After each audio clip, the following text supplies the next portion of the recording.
السلام علیکم ورحمۃ اللہ وبرکاتہ۔ آج ہم یہ حدیث پڑھیں گے انشاءاللہ عز و جل کہ روزہ دار جو ہیں وہ جنت میں کس دروازے سے داخل ہوں گے۔ تو یہ حدیث سماعت فرمائیں۔ عن سہل رضی اللہ تعالی عنہ عن النبی صلی اللہ علیہ وآلہ وسلم قال إن في الجنة بابا يقال له الريان يدخل منه الصائمون يوم القيامة۔ یہ حدیث ہے، اس کے راوی حضرت سہل رضی اللہ تعالی عنہ ہے۔ فرماتے ہیں کہ حضور علیہ الصلاۃ والسلام نے ارشاد فرمایا، ان فی الجنت بابا، بے شک جنت میں ایک ایسا دروازہ ہے، یقال لہ الریان، یقال لہ الریان، جس کو ریان کہتے ہیں۔ وہ ریان دروازہ جو ہے اس سے میرے آقا نے فرمایا یدخل منہ الصائمون یوم القیامہ، اس سے صرف روزہ دار ہی داخل ہوں گے قیامت کے دن۔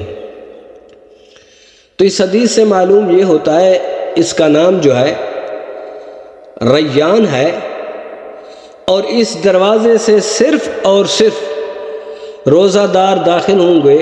ان کو پکارا جائے گا، ان کو بلایا جائے گا، بھئی روزہ دار کہاں ہیں، روزہ رکھنے والے لوگ کہاں ہیں؟ وہ سارے کے سارے کھڑے ہوں گے، اور پھر وہ اسی الریان دروازے سے داخل ہو کر جنت میں داخل ہو جائیں گے۔ تو پھر یہ دروازہ بند ہو جائے گا، کسی کے لیے نہیں کھلے گا۔ معلوم ہوا یہ صرف اللہ رب العالمین کی مہربانی، یہ کرم نوازی روزہ داروں کے لیے ہے کہ جو روزہ رکھے گا وہ اسی دروازے سے جنت میں داخل ہوگا۔ سبحان اللہ۔ اللہ تعالی ہم سب کو سارے روزے رکھنے کی توفیق عطا فرمائے۔ پھر روزہ رکھ کر منہ سے کھانے پینے سے بچ جانا یہ تو ٹھیک ہے، لیکن زبان سے کسی کے ساتھ کوئی برائی بات، کوئی گالی وغیرہ یہ بھی نہیں نکالنی، اور آنکھوں سے کوئی بری چیز نہیں دیکھنی، کانوں سے کوئی بری چیز نہیں سننی۔ تب جا کے شام کو روزے کا پورا ثواب اللہ رب العالمین عطا فرماتا ہے۔